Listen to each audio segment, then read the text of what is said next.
विभागाच्या वेबसाईटवर आता हे नवीन अपडेट आलेलं आहे. आता ई-केवायसीची नवीन सरकारने पुन्हा एकदा ही वेबसाईट सुरू केलेली आहे. आता लाडक्या बहिणींना लवकर सर्व ई-केवायसी पूर्ण करायला पाहिजे. सगळ्या लाडक्या बहिणींनी, परंतु एक मात्र महत्त्वाची गोष्ट लक्षात घ्यायची आहे, की तुम्ही आता ई-केवायसी करताना तुम्हाला चूक करायची नाही. तुम्ही व्यवस्थित सगळं आधी समजून घ्या आणि मग नंतर तुम्ही ई-केवायसी करा. तुम्हाला काही जर नाही कळालं तर आठवणीने कमेंट करा, म्हणजे मी तुम्हाला तुमच्या सर्व कमेंट्सला उत्तरे देते. लाडक्या बहिणी बघा, पूर्वीसारखं आता ही जी वेबसाईट आहे बघा, तुम्हाला दिसत असेल बघा. मागच्या वेळेला मी तुम्हाला दाखवलं होतं, की आपण जेव्हा वेबसाईटवर जायचो तेव्हा हे असं काहीही ओपन व्हायचं नाही. परंतु आता सरकारने पुन्हा ई-केवायसीची वेबसाईट ही लाडक्या बहिणींसाठी सुरू केलेली आहे. इथे काय म्हटलंय सरकारने, इथे सूचना दिलेली आहे, ही ई-केवायसीची संधी फक्त त्या लाभार्थ्यांना आहे ज्यांच्याकडून ई-केवायसी करताना चुकीचे पर्याय निवडण्यात आले होते. आता लाडक्या बहिणी बघा, आपण इथे टच करायचं आहे. तिथे आपल्याला टच केल्यानंतर इथे विचारत आहे बघा, ही वेबसाईट सुरू झालेली आहे. आता इथे काय आहे, ई-केवायसी मुख्यमंत्री माझी लाडकी बहीण योजना. इथे काय आहे, लाभार्थी आधार क्रमांक. आता तुम्हाला इथे तुमचा आधार क्रमांक भरायचा आहे.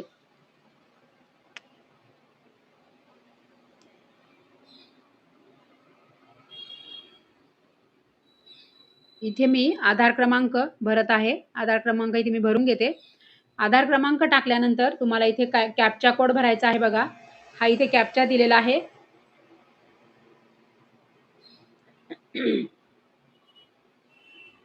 कॅप्चा इथे आपण भरूया.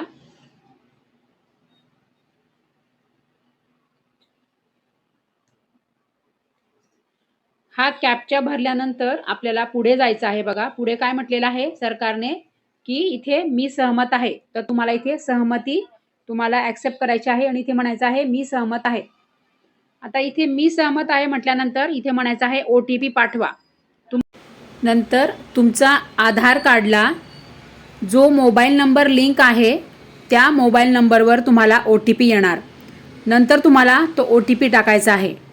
तो OTP टाकल्यानंतर मग तुम्हाला त्याच्यानंतर वेबसाईटमध्ये आता असा कोणताही प्रश्न विचारलेला नाही आहे, की तुम्ही तुमच्या पतीचा आधार नंबर टाका किंवा तुमच्या वडिलांचा आधार नंबर टाका.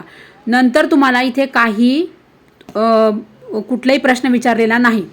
खूप सोपी आणि पटकन तुमची ई-केवायसी होणार आहे, कारण की फक्त यापुढे आता सरकारने तुम्हाला या वेबसाईटमध्ये फक्त 2च प्रश्न विचारलेले आहेत.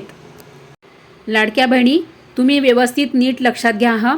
बघा, आत्ताच्या या वेबसाईटमध्ये तुम्हाला पतीचे किंवा वडिलांचे आधार नंबर लागणार नाही. तुम्हाला कुठेही असा प्रश्न विचारलेला नाही आहे या वेबसाईटमध्ये, की तुमच्या पतीचा आधार नंबर टाका किंवा वडिलांचा आधार नंबर टाका. त्यामुळे तेवढ्या आता तुमच्यासाठी या वेबसाईटमध्ये सगळं सोयीस्कर झालेले आहे. नंतर तुम्हाला या वेबसाईटमध्ये सरकारने 2 प्रश्न विचारलेले आहेत. बघा, तुम्हाला स्क्रीनवर दाखवत आहे मी हे 2 प्रश्न. तर आता या 2 प्रश्नांची उत्तरं तुम्हाला काय द्यायची आहे, म्हणजे तुम्हाला कोणता योग्य पर्याय निवडायचा आहे तेच मी तुम्हाला आता सांगत आहे. बघा, नंतर डायरेक्ट 2 प्रश्न विचारलेले आहेत. त्यामध्ये काय प्रश्न आहे, पहिला प्रश्न आहे सरकारी विभागात कर्मचारी कार्यरत. एवढंच म्हटले सरकारने. कार्यरत आहेत का किंवा कार्यरत आहे असं काही म्हटलेलं नाही. तर पहिला काय आहे पर्याय, सरकारी विभागात तुम्ही कर्मचारी म्हणून कार्यरत. तर तुम्हाला काय करायचं आहे, तिथे नाही. तुम्हाला तिथे नाही म्हणून पर्याय निवडायचा आहे. आणि दुसरा जो प्रश्न आहे तिथे पण तेच म्हटलेलं आहे, की तुमच्या कुटुंबामध्ये कोणी स्थानिक स्वराज्य संस्थांमध्ये कार्यरत असं म्हटलेलं आहे किंवा सरकारी कर्मचारी म्हणून तुम्ही कार्यरत. तर तुम्हाला दोन्ही पण प्रश्नांची उत्तरं नाही म्हणून हा पर्याय निवडायचा आहे. तुम्हाला दोन्ही प्रश्नांची उत्तरं नाही म्हणून द्यायची आहेत. म्हणजेच तुम्हाला दोन्ही ठिकाणी नाही नाही असे पर्याय निवडायचा आहे. इथे तुम्हाला पुन्हा मी व्यवस्थित सगळं सांगते बघा. पहिला जो पर्याय आहे तिथे तुम्हाला नाही म्हणायचं आहे. दुसरा जो पर्याय आहे तिथे पण तुम्हाला नाही नाही, दोन्ही ठिकाणी तुम्हाला नाही नाही निवडायचा आहे पर्याय. म्हणजे त्याचा प्रश्न काय आहे, पहिला प्रश्न आहे की तुमच्या कुटुंबामध्ये कोणीही सरकारी कर्मचारी म्हणून सरकारी विभागात कार्यरत नाही. तुम्हाला इथे नाही पर्याय निवडायचा आहे. दुसऱ्या ठिकाणी काय म्हटलेलं आहे दुसऱ्या प्रश्नाला की तुमच्या कुटुंबातील कोणीही व्यक्ती म्हणजे पेन्शन घेत नाही आहे, सरकारी विभागातून तुमच्या कुटुंबातील कोणीही व्यक्ती वेतन घेत नाही आहे, पेन्शन घेत नाही आहे, तिथे सुद्धा तुम्हाला दोन्ही ठिकाणी नाही नाही म्हणायचं आहे. आणि मग नंतर खाली काय म्हटलेलं आहे तर इथे तुम्ही ए आणि बी हा पर्याय तुम्ही बरोबर निवडलेला आहे. जर तुम्ही चुकीचं सरकारला आढळलं की तुमच्या कुटुंबामध्ये कोणी सरकारी कर्मचारी आहे तर त्यांच्यावर कायदेशीर कारवाई करण्यात येईल, तर त्यासाठी मी पात्र राहील. तर इथे तुम्हाला टिक मार्क करायचं आहे. म्हणजे तिसरं जी हे खाली लाईन दिसते आहे तिथे तुम्हाला टिक करायचं आहे की बुवा मी जी माझी माहिती भरलेली आहे ती माझी माहिती बरोबर आहे असं तुम्हाला म्हणायचं आहे. दोन्ही ठिकाणी तुम्हाला नाही नाही पर्याय निवडल्यानंतर खाली तुम्हाला टच करायचं आहे, ते टिक मार्क करायचा आहे आणि तो पर्याय तुम्हाला सिलेक्ट केल्यानंतर मग तुम्हाला तुमची ई-KYC ही सक्सेसफुली होणार आहे, तुमची ई-KYC पूर्ण होणार आहे. नंतर तुम्ही सबमिट बटनावर क्लिक करायचं आहे. नंतर तुम्हाला सबमिट बटन येणार, मग तुम्ही त्याच्यावर टच करून तुम्हाला सबमिट करायचं आहे. मग नंतर तुम्हाला सबमिट केल्यानंतर असा मेसेज येणार की तुमची ई-KYC ही सक्सेसफुली पूर्ण झालेली आहे, तुमची ई-KYC पडताळणी यशस्वीरित्या पूर्ण झाली आहे असा तुम्हाला मेसेज येणार. तर लाडक्या बहिणी व्यवस्थित सगळी ई-KYC करा, काही चूक करू नका.